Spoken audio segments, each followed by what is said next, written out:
Welcome to Eye of the Storm. Chris Johns came to me before kickoff and he said, "We've got a problem." They had the voiceover on that's a knock on. That means a change of possession. They had to explain the rules. It's a memory that was sticking in my mind for a long, long time. I do remember Chris Anderson, he started me off the bench, which I wasn't happy about. Join us as we delve into Melbourne Storm's 25-year history, reliving the highs and lows, celebrating the victories and achievements of one of Australia's most revered clubs.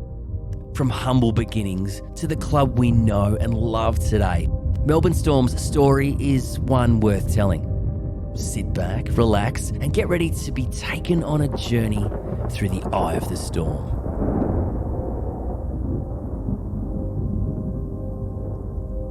In episode 1, we go back to the night of April 3, 1998. After 3 games on the road in their inaugural season, Melbourne's new NRL team was back in town and ready to make their mark at home.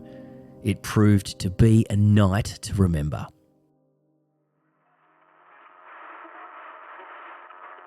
As the newest member of Melbourne's elite sporting scene, the Storm's lightning start to the season has generated plenty of interest here, and that interest could be reflected in a full house at Olympic Park on Friday night.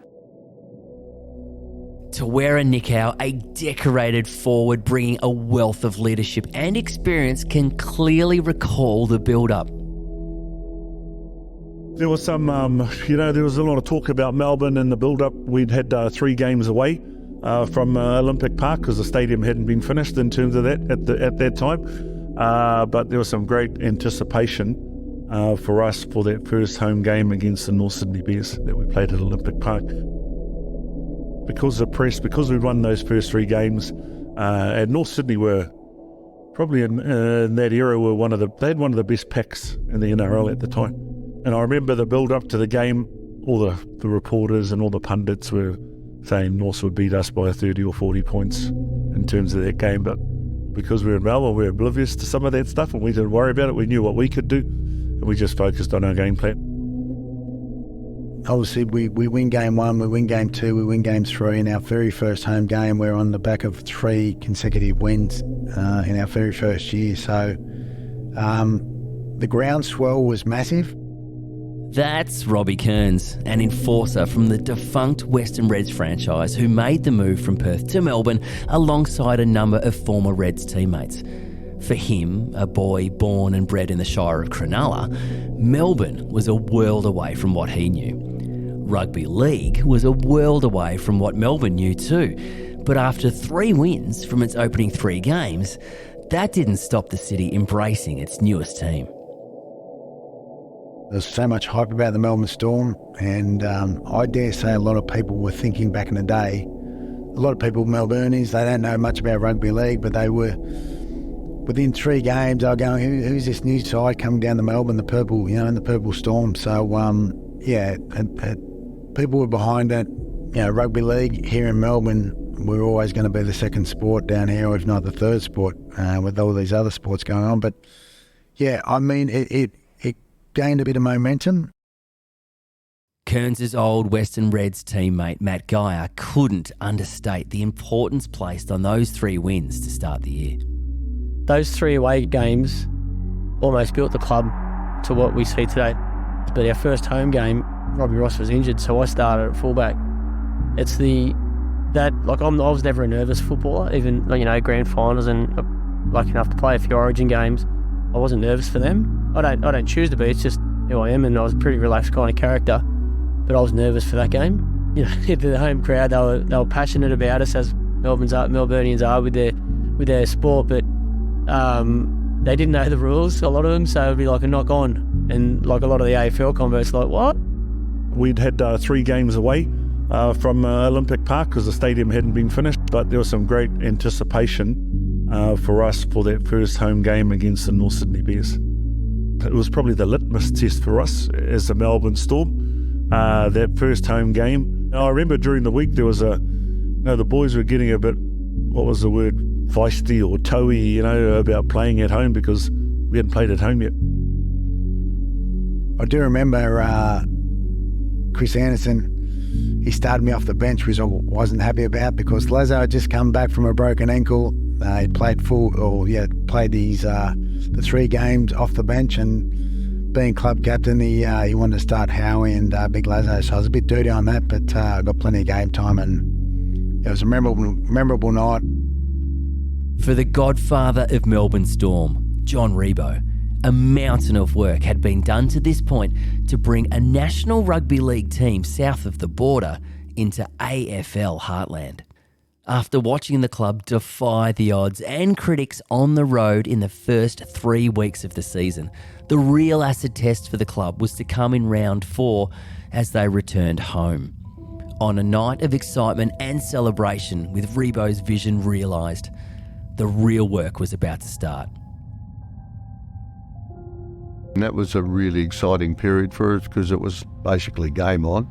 And our first home game, will they turn up, won't they turn up? Hello everybody and welcome to Olympic Park for what is an historic occasion in the National Rugby League. It is the Melbourne Storm taking on the North Sydney Bears. The capacity here at Olympic Park is 21,500 people. Organisers are hoping that 18,000 tune through the turnstiles looking for another Storm win. The captain of the Melbourne Storm, Glenn Lazarus, is the only player in the side that's actually played out here at Olympic Park. They turned up in their droves. After playing in Melbourne's first 3 games of the season, star fullback Robbie Ross missed out on the historic home game because of an injury.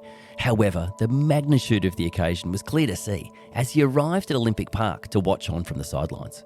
Yeah, I remember parking the car and then walking to the game thinking, oh my God, there must be like Guns N' Roses must be playing or something's going on next door. There were so many people around. We're pushing our way through the crowd and it was already jam-packed. Once the game started, there was obviously so many people. There were people hanging off the lights and so forth, and it was chaotic, you know what I mean? I remember getting to the game a little bit earlier, and even when I got to the game about an hour and a half before it started, I noticed there was a big crowd starting to gather outside Olympic Park. There were so many people that wanted to get into the game. Chris Johns came to me before kickoff and he said, we've got a problem. There's a few problems actually. He said security, and now there's still people outside. They're starting to get cranky because they mightn't see the start of the match. He said, what should we do? And we're just over 5 minutes away from kickoff here at Olympic Park. They've in fact put the kickoff time back 5 minutes because of the crowd trying to jam their way into this first ever game for the Melbourne Storm up against the North Sydney Bears here this evening. Storm Chief John Rebo knew there was only one thing to do. I think we both looked at each other and said, well, damn it, let's open the gates. Couldn't do that today. Workplace safety, it just wouldn't get away with it. But there's one of those, I suppose, edgy things you do at the time. So that was, again, a nice statement to make about, hey, here's your football team. Here we are. We don't want to leave you locked out. Come in, experience the night. And the way it all unfolded from there and the atmosphere was just, it was something really special. We ended up with a really good crowd, but it's hard to count the numbers because not everybody paid, which is probably from a marketing point of view, it's a really good exercise. But those things you don't forget because it also, what it instilled in the players, and they felt really proud of what they did on the field, but the response they got off the field. So there was a big anticipation from our supporters, but from the team, we were quietly confident. We'd won 3 games previously. Matt Geyer, who was less than 10 games into his first grade career, can remember the emotions vividly. I was never a nervous footballer, even grand finals, and lucky enough to play a few Origin games, but I was nervous for that game, and it was really weird because I'm like, oh man, I feel sick, but I didn't feel sick. It was just those butterflies, those nerves, and because we're under the grandstand, and like it was really small change rooms, and you could hear the crowd banging on the right above you. It was like out of the movie where you sort of see the loose rock and that sort of falling, and you can hear the reverberations, and the game got, I think the start of the game got delayed by about 15 minutes because they let people sit inside the track, and it was just ridiculous. Chris once again was really instrumental in just getting the guys to, hey, just settle down, play footy, do what you've been doing over the last couple of weeks and you'll get through the match. The Storm just moments away from coming onto their home turf for the first time in 1998. Here is Glenn Lazarus, captain of the Melbourne Storm. They get a standing ovation at Olympic Park.